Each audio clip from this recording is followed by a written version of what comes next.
Ofane achomi ni ayite achobote. Achomi Francis. Be won fula boken ba Choko Youth TV. Ofane mini nyojibo ni ngoje. Mi osu nyojin. Okay. Njosu. Si eni inshi ya waji. Sepeji yeni inshi ya waji. Be sanenu obi oji ka ake ganyo alo ke ganyo jibo. Mini ha no shi ochichi. Alo mini ha ni enwo na wa ake ganyo jibo.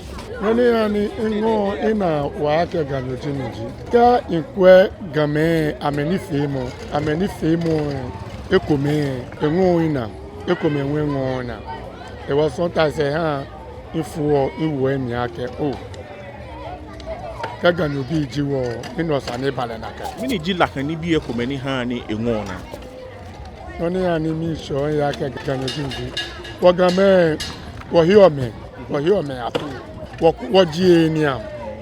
Wakweye inoje. Kaju onyefwe. No jeko no onyefwe no ba futu game hiyo wa tu. Na mekebo hiyoshi. Ni buleche kokwe na yo onye ba pa o ma no je. Hiyoshi duba.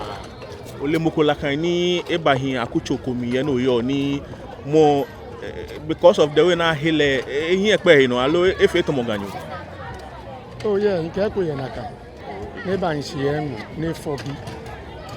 Ntomo shi ni kweni wo gbe ke ne fe no hale. Ikele tun ni ekemi ye to me papa. Ni kele ye to me ngi.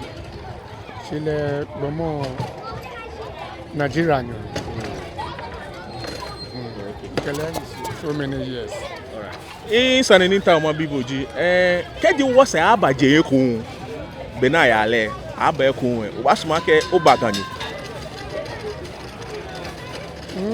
Masuma ke mabaga si abia ne game ni femo e bele to mo tutu we. Okay. Beni wole. E wa bia ne le kale na kan tu se atu so da na ba le machinye fi o ya gama. Mini iwe mo nga wo yo ke ha game ni ko. Ke ha Game ni nkwewo. oh game ni nkwewo. Nidi onupa ni amekwo gama gan. Mi sumoko ni amihani wo yute. Wole ni bi kome. Ake subanji kome yeni wo blema beni wo ti amekwo ba ni na gan.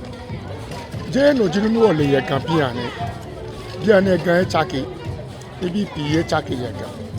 Ewo be piebele che bro ibi on ya ke a. Wo nupa ni yo mane mi.